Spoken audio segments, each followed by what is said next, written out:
Hello everybody, hope everybody's doing great today. Appreciate those of you watching this video. I hope you enjoy it.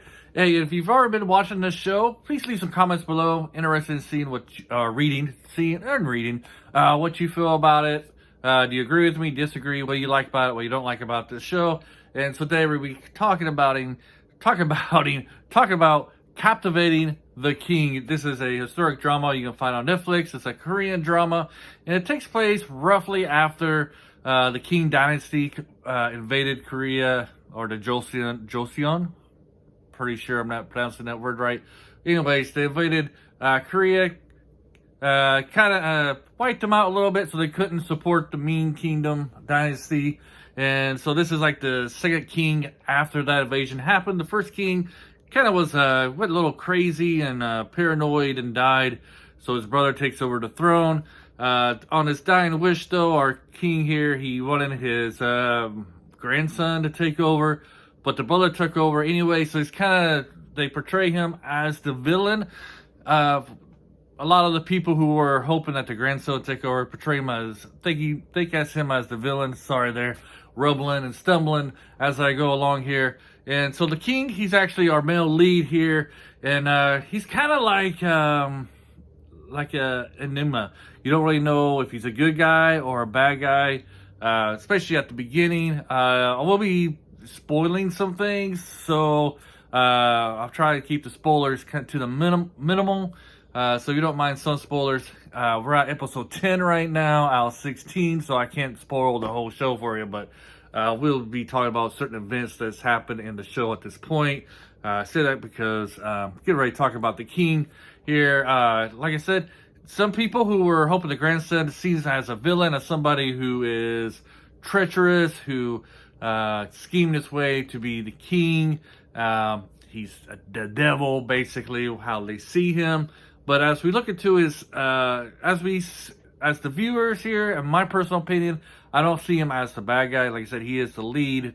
Doesn't mean he can't be a bad guy, right? There's been many leads, has been main characters, been villains. Anyways, I don't really see him as the villain of this.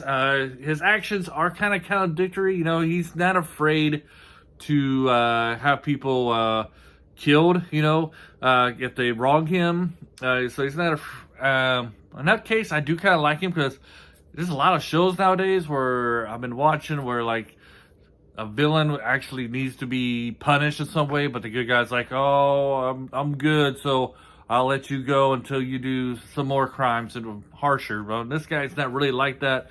If he feels like you're betraying him, it's, you know. So I kind of enjoy that about him. But I also see him as the good guy, because I think at this point, watching this, he's somebody who is trying to eliminate all the bad actors in the government, all the corrupt officials. You know, I see him as somebody trying to eliminate all of them to set the stage for his nephew to take over the crown. That's how I kind of see his actions, and that's how I see him. Then we have our female lead here. She was somebody who was betrayed by him early on, like episode 1 or 2. You know, they were actually really good friends. You know, this is when he thought she was a guy. You know, she's dressed up a guy. I never understood these things in the Korean shows these days. These women dressed up as guys, because as a viewer, it's obvious that it's a guy. I mean, how can these people who actually live in that time period not tell that it's a girl dressed up as a man? Never understood that.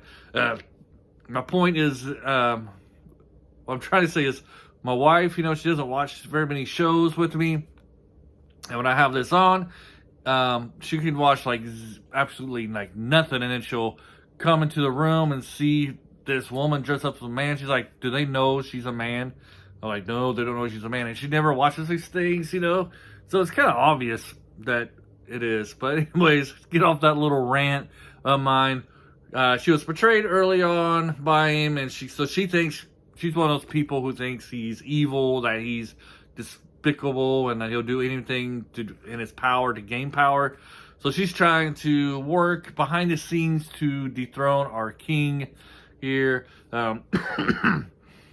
Her character is somewhat I don't really like her character. She seems like she's too uppity herself, too uppity.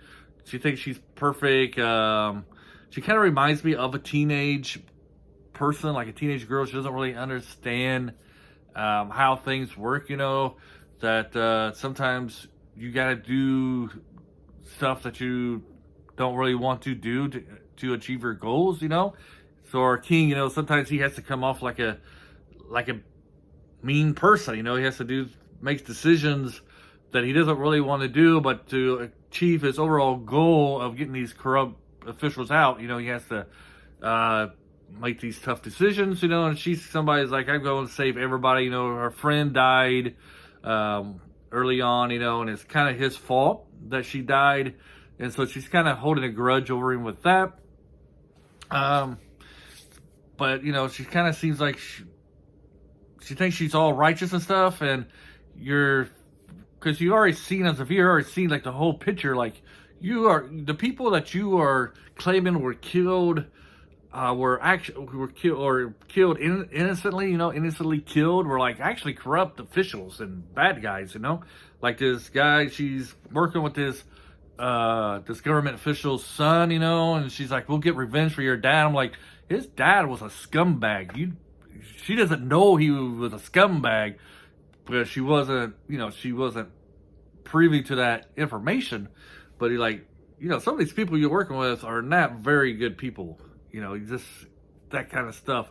We'll say though, at least her goal is to dethrone him, the king. The king's aim, I think, goal is to basically dethrone himself. He's gonna step down. You got like some good old. I like how this they use this. I think it's like Chinese checkers. I always see some of these games called like Go. It's called Go. Where you're trying to capture each other's pieces on the board. This one they call it. I can't pronounce it. I'm sorry. It's like Bach or something. It's B-A-E-K or something like that. But it's kind of like Chinese checkers or Go if you've seen other Korean shows or even Chinese shows. You put those rocks there. You're trying to black and white. You try and capture them. It's like chess. Basically, it's like a chess game, but like Asian chess. What's this Asian chess?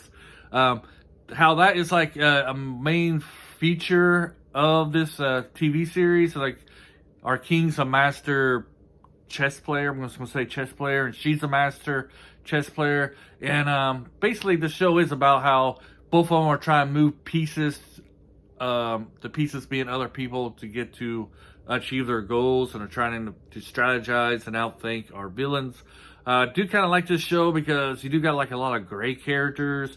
I mean, you do got your hardcore villain, like this guy is definitely a villain, and this guy is definitely his henchman, the pure evil. But you do have like a lot of gray characters, like the Empress Dowager. I kind of consider her as a gray character. If anything, she's kind of one to plot, because she's kind of one that kind of set plans in motion to put a king into his power. Him being her son. I don't think the original king was her son. I think he might have been like a step thing. I'm trying to remember. Don't really know. Anyways, so she's the one trying to get the king to be, she was the one wanting the king to be the king. He didn't really want to be our main character here, our king. He didn't really want the power. He wanted his brother to stay, but to help his brother achieve his goals, of getting his nephew into to be the next king. I think that's why he took the mantle of being king. So like I said earlier, clean house, and so it'll be easier for his nephew to reign. But I don't think anybody really understands that, because he's not really somebody who tells everybody his plans. Everything's internal for him. So I'm hoping later on, these two can actually work together. Like our main characters here can actually work together to achieve this goal, getting the nephew on the throne, instead of working against each other. But both of them has the same goal.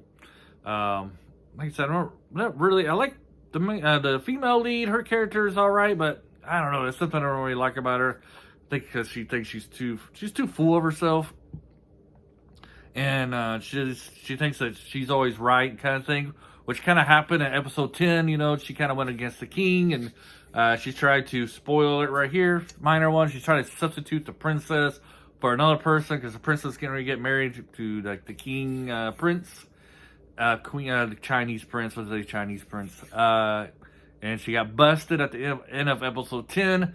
So we'll see what happens here. I'm hoping that they don't pull the rug out and they have like some kind of flashback where, you know, they actually did some other plan where they didn't really get caught.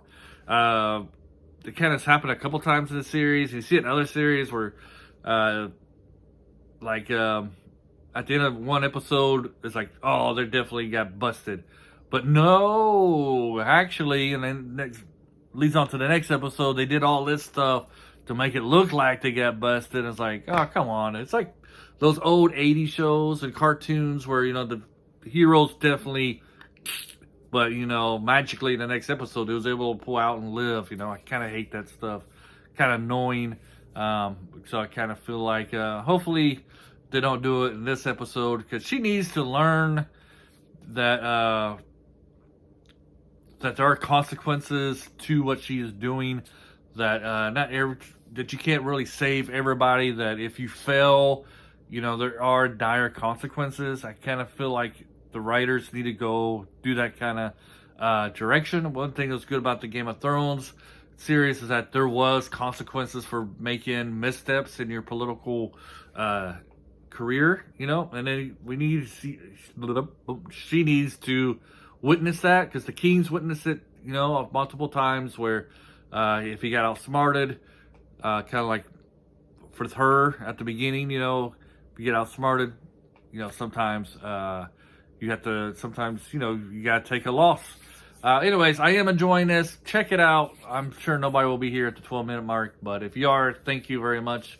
I did hope you enjoy it. Give me some of your thoughts, and I'll give my overall review once the series is over. Have a great day, and bye.